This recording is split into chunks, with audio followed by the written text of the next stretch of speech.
ഈ രണ്ട് കാര്യങ്ങളും ഒരാളുടെ കോൺഫിഡൻസ് ലെവലാണ്. അത് തീർച്ചയായും നിങ്ങൾക്ക് ഇവിടുന്ന് കിട്ടും. അത് എനിക്ക് കിട്ടിയിട്ടുണ്ട്. ഞാൻ ഇർഷാദ്. 4 മാസമായിട്ട് ഞാൻ പൈത്തൺ ഇന്റേൺഷിപ്പ് ചെയ്തുകൊണ്ടിരിക്കുകയായിരുന്നു. പൈത്തണിന്റെ കോഴ്സ് എടുത്ത് കഴിഞ്ഞ് അവർ 100% പ്ലേസ്മെന്റ് തരാന്നൊക്കെ പറഞ്ഞായിരുന്നു. ഇതുകൊണ്ടോ പ്ലേസ്മെന്റ് കിട്ടിയില്ല? പിന്നെ ഞാനിങ്ങനെ സെർച്ച് ചെയ്തുകൊണ്ടിരിക്കുമ്പോഴാണ് ന്യൂറോബോട്സിനെ പറ്റി ഞാൻ കേട്ടത്. ന്യൂറോബോട്സിന്റെ ഫ്ലട്ടർ ഇന്റേൺഷിപ്പ് ഉണ്ട്. അങ്ങനെ ഇവിടെ വരികയും 3 മാസം ഇന്റേൺഷിപ്പ് അറ്റൻഡ് ചെയ്യുകയും ചെയ്തു. അപ്പോഴാണ് എനിക്ക് ഫ്ലട്ടറിനെ കുറിച്ചൊക്കെ മനസ്സിലായത്.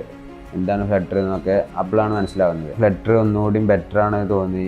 പിന്നെ കുറച്ച് അഡ്വാൻസ്ഡ് ആണ്. അങ്ങനെ എന്തുകൊണ്ടും ബെറ്റർ ആണ് ഫ്ലട്ടർ. സാധാരണ ഇൻസ്റ്റിറ്റ്യൂട്ടിലൊക്കെ യൂട്യൂബ് റെഫറൻസ്, ഗൂഗിൾ റെഫറൻസ് ഒക്കെ വെച്ചിട്ടാണ് നമുക്ക് പഠിപ്പിച്ചു തരുന്നത്. ഇവിടുത്തെ ലേണിംഗ് മെത്തേഡ് എങ്ങനെയാണെന്ന് വെച്ചിട്ടുണ്ടെങ്കിൽ നമ്മൾ കോഴ്സൊക്കെ എടുത്ത് ചെയ്ത് പഠിക്കണ പോലെയല്ല. അതായത് റിയൽ പ്രൊജക്റ്റിലാണെങ്കിൽ റോബോട്ട്സിലെ ഡെവലപ്പേഴ്സിൻ്റെ കൂടെ തന്നെ ഇരുന്ന് ബഗ് ഫിക്സ് ചെയ്യാനും പിന്നെ അതേപോലെ നമുക്ക് വരുന്ന ബഗ്ഗൊക്കെ അവർക്ക് നേരത്തെ വന്നിട്ടുണ്ടാവും. അങ്ങനെ നമുക്ക് ബഗ് ഈസി ആയിക്കാണ്ട് സോൾവ് ചെയ്യാനൊക്കെ പറ്റും. ഇവിടുത്തെ ടീച്ചിങ് ഒക്കെ അടിപൊളിയായതുകൊണ്ട് തന്നെ എനിക്ക് ഇവിടെ തന്നെ പ്ലേസ്ഡ് ആവാൻ പറ്റി. ഒരു ബെസ്റ്റ് ഡെവലപ്പറെ ക്വാളിറ്റി എന്ന് പറഞ്ഞാൽ കൃത്യസമയത്ത് ക്വാളിറ്റി ഔട്ട്പുട്ട് കൊടുക്കുകയും ഏത് ഇഷ്യൂസിനെയും സോൾവ് ചെയ്യാനുള്ള ഒരു എബിലിറ്റിയാണ്. ഈ രണ്ട് കാര്യങ്ങളും ഒരാളുടെ കോൺഫിഡൻസ് ലെവലാണ്. അത് തീർച്ചയായും നിങ്ങൾക്ക് ഇവിടുന്ന് കിട്ടും. അത് എനിക്ക് കിട്ടിയിട്ടുണ്ട്.